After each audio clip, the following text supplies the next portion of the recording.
किस स्टार्ट हो जाएगा। बोला है कि भारतीय अर्थव्यवस्था पर आर्थिक महामंदी के पड़ने वाले 4 प्रभावों का उल्लेख कीजिए। 4 नंबर मिलेगा, 4 प्रभाव आपको बताने पड़ेंगे। ठीक है, अगर ये प्रश्न नहीं करना चाहते हैं तो अथवा करके प्रश्न और दिया गया तो मैं दोनों का आंसर बताऊंगा। पहले इस वाले क्वेश्चन का आंसर देख लीजिए कि भारतीय अर्थव्यवस्था पर आर्थिक महामंदी के पड़ने वाले 4 प्रभाव बताने आपके। देखिए इसका आंसर यहाँ पे देखिए लिखा हुआ है वर्णनात्मक पहला, और प्रश्न संख्या 21 का उत्तर लिखेंगे कि भारतीय अर्थव्यवस्था पर आर्थिक महामंदी जो कि 1929 से लेकर 1933 के बीच चली के 4 प्रभाव थे। कौन कौन से 4 प्रभाव हैं? देखिए पहला हेडिंग डाल के लिखिएगा। पहला हेडिंग होगा कि कृषि उत्पादों की कीमतों में भारी गिरावट, ये हेडिंग है। इसके बाद पॉइंट लिखिएगा इसमें कि महामंदी के कारण विश्व बाजार में मांग घट गई, जिससे भारत में गेहूं, कपास जैसे कृषि उत्पादों के दाम बहुत गिर गए और किसानों की आय कम हो गई। इसके बाद दूसरा जो प्रभाव था वह था किसानों पर ऋण का बोझ बढ़ा। इसमें लिखेंगे कि आय घटने के बावजूद किसानों को लगान और कर देने पड़े, जिससे वे साहूकारों के कर्ज में फंसते चले गए। तीसरा प्रभाव पड़ा निर्यात में कमी। इसमें लिखेंगे कि महामंदी के समय भारत का विदेशी व्यापार घट गया, निर्यात कम होने से व्यापारिक गतिविधियां प्रभावित हुई। और चौथा जो प्रभाव हुआ वह हुआ गरीबी और बेरोजगारी में वृद्धि। लिखेंगे कि उद्योगों और व्यापार में मंदी आने से रोजगार के अवसर घटे और लोगों की आर्थिक स्थिति कमजोर हो गई। तो 4 प्रभाव पूछा था, चारों प्रभाव मैंने यहाँ पे बता दिया। अगर ये नहीं करना चाहते हैं तो अथवा करके एक प्रश्न और नीचे दिया गया है कि वैश्विक आर्थिक महामंदी के कारणों का उल्लेख कीजिए। 4 नंबर इसमें मिलेगा, इसका आंसर दे सकते हैं। तो चलिए इसका आंसर देते हैं अथवा वाला का कि आर्थिक जो वैश्विक आर्थिक महामंदी के कारणों का उल्लेख करना है। ठीक है, तो देखिए उत्तर लिखेंगे, उत्तर में हेडिंग डालेंगे हम लोग कि वैश्विक आर्थिक महामंदी जो कि 1929 से लेकर 1933 के बीच चला, उनके कारण कौन कौन से कारण हैं। तो पहला कारण है अत्यधिक उत्पादन। इसमें लिखेंगे कि उद्योगों और कृषि में उत्पादन तो बढ़ गया, लेकिन लोगों की जो क्रय शक्ति कम होने से वस्तुएं बिक नहीं पाई। दूसरा कारण था कि अमेरिकी शेयर बाजार में गिरावट। ठीक है, लिखेंगे शेयरों में अंधाधुंध सट्टेबाजी के कारण 1929 में शेयर बाजार धराशायी हो गया, जिससे बैंक और कंपनियां दिवालिया हो गई। और तीसरा जो कारण था वह था ऋण व्यवस्था का पतन। लिखेंगे कि अमेरिका द्वारा अन्य देशों को दिए गए ऋण वापस मांगे गए, जिससे विश्व व्यापार और उद्योग प्रभावित हुए। इसके बाद चौथा कारण है अंतर्राष्ट्रीय व्यापार में कमी। लिखेंगे कि देशों ने संरक्षणवादी नीतियां अपनाई, आयात शुल्क बढ़ाए, जिससे वैश्विक व्यापार और अधिक सिकुड़ गया। तो 4 कारण पूछा था, चारों कारण हेडिंग बनाकर मैंने बहुत अच्छे पॉइंट लिखा है और याद भी हो जाएगा आप लोगों को। तो चलिए प्रश्न संख्या 21 कंप्लीट हो गया। मैंने दोनों आंसर बता दिया और आपका मन जो भी याद करके जाओ। इसके बाद है प्रश्न संख्या 22, कह रहा है कि उत्तरदायी शासन का क्या अर्थ है। 4 नंबर। अगर ये प्रश्न नहीं करना चाहते हैं तो अथवा करके नीचे प्रश्न दिया गया है, मैं आंसर दोनों को बताऊंगा। पहले ये वाला देखिए, उत्तरदायी शासन का क्या अर्थ है।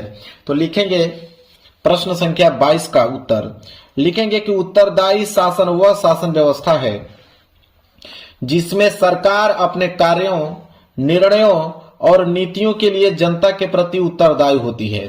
सरकार को संसद और जनता के सामने अपने कार्यों का हिसाब देना पड़ता है। चुनावों के माध्यम से जनता सरकार का चयन करती है और असंतोष होने पर उसे हटा भी सकती है। स्वतंत्र न्यायपालिका, स्वतंत्र प्रेस और विपक्ष सरकार को उत्तरदायी बनाए रखते हैं। क्लियर है मेरे प्यारे बच्चों? बस इतना ही आप लोगों को पॉइंट लिखना है। अगर ये प्रश्न नहीं करना चाहते हो तो राजनीतिक दलों के किन्हीं 4 कार्यों का उल्लेख कीजिए। देखिए 4 नंबर मिलेगा, किन्हीं 4 कार्यों का उल्लेख करना है राजनीतिक दलों के। तो चलिए इसका उत्तर देख लेते हैं। अगर देखिए लिखा है ना अथवा करके, तो 4 यहाँ पे कार्यों का उल्लेख पूछा था। तो देखिए पहला होगा कि चुनाव लड़ना और उम्मीदवार खड़े करना। इसमें लिखेंगे कि राजनीतिक दल चुनाव में भाग लेते हैं और अपने उम्मीदवार खड़े करते हैं। इसके बाद दूसरा लिखेंगे नीतियां और कार्यक्रम बनाना। इसमें लिखेंगे कि दल जो होता है जनता के लिए विभिन्न नीतियां और कार्यक्रम तैयार करते हैं।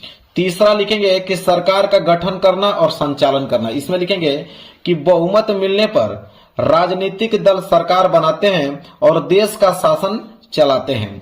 और चौथा लिखेंगे इसमें कि जनमत का निर्माण करना। इसमें लिखेंगे कि राजनीतिक दल जनता की समस्याओं को उठाकर जनमत तैयार करते हैं और जनता को जागरूक करते हैं।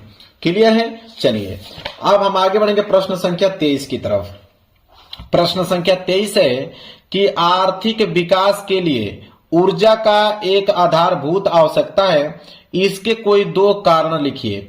4 नंबर मिलेगा मेरे प्यारे बच्चों। अगर ये प्रश्न नहीं करना चाहते हो तो अथवा करके एक प्रश्न और दिया है, पहले इसका उत्तर हम लोग देख लेते हैं कि आर्थिक विकास के लिए ऊर्जा एक आधारभूत आवश्यकता है, इसके कोई दो कारण लिखना है। तो चलिए मेरे प्यारे बच्चों इसका दो कारण देखते हैं। तो देखिए यहां पे प्रश्न संख्या 23 है ना, तो इसका उत्तर लिखेंगे हम लोग यहां पे कि आर्थिक विकास के लिए ऊर्जा के आधारभूत होने के दो कारण हैं। कौन कौन से? पहला कारण है, हेडिंग बनाइएगा, उद्योगों के संचालन के लिए आवश्यक।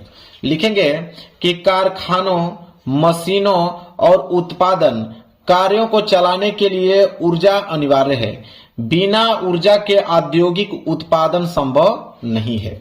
दूसरा लिखेंगे कि परिवहन और संचार के विकास में सहायक।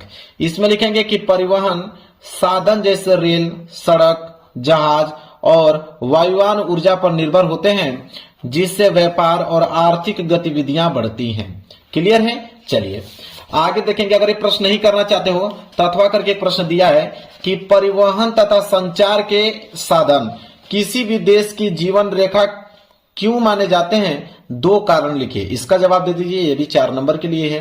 तो देखिए इसका उत्तर हम लोग लिखेंगे कि देखिए अथवा करके है ना, इसका उत्तर लिखेंगे हम लोग कि परिवहन तथा संचार के साधन किसी भी देश के विकास के लिए अत्यंत आवश्यक होते हैं, इसलिए इन्हें देश की जीवन रेखा कहा जाता है। इनके माध्यम से कच्चा माल उद्योगों तक, तैयार माल बाजारों तक पहुंचाया जाता है, जिससे व्यापार और औद्योगिक गतिविधियां सुचारू रूप से चलती हैं। संचार के साधनों से सरकार, व्यापार और जनता के बीच संपर्क बना रहता है, जिससे प्रशासन प्रभावी होता है।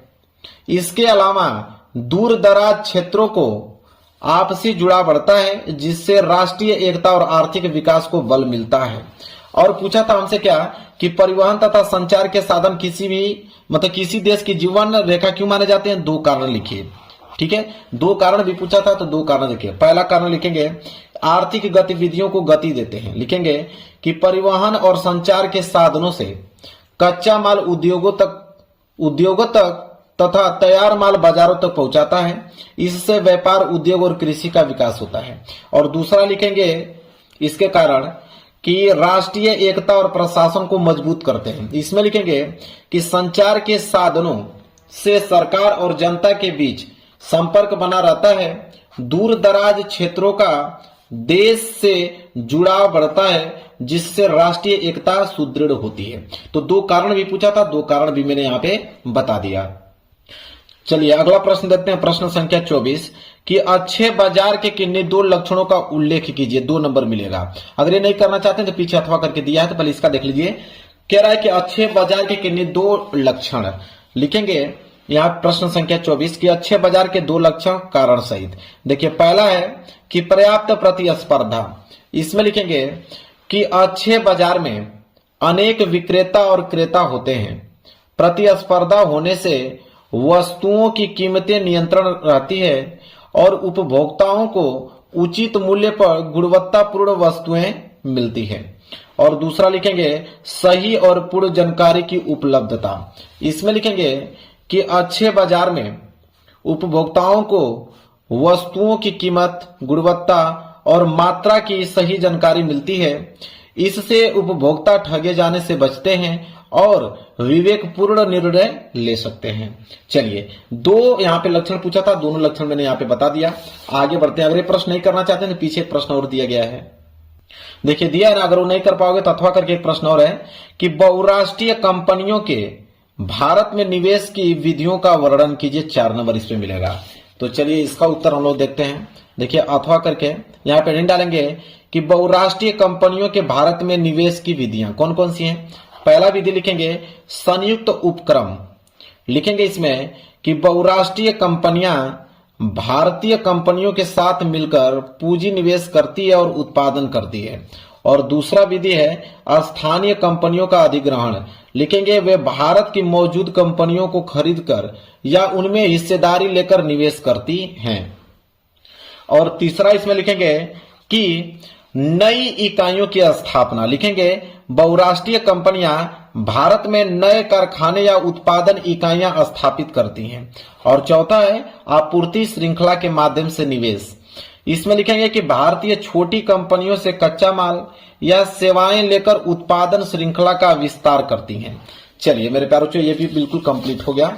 अब आगे बढ़ेंगे वर्णनात्मक दूसरे की तरफ। वर्णनात्मक दूसरा बोला है कि उत्तर लगभग 150 शब्दों में आप लोगों को लिखना है। प्रश्न संख्या 25, प्रश्न संख्या 25 है कि असहयोग आंदोलन के कारणों एवं उसके प्रभाव का उल्लेख कीजिए। 6 नंबर आपको मिलेगा। अगर ये प्रश्न नहीं करना चाहते हैं तो अथवा करके प्रश्न और दिया है, हम आंसर दोनों को बताएंगे। तो पहले देखते हैं इसका कि असहयोग आंदोलनों के कारणों एवं उसके प्रभावों का उल्लेख करना है। चलिए कारण और प्रभाव दोनों बताना है। तो वर्णनात्मक दूसरा प्रश्न संख्या 25, सबसे पहले हम लोग कारण देखेंगे इसका।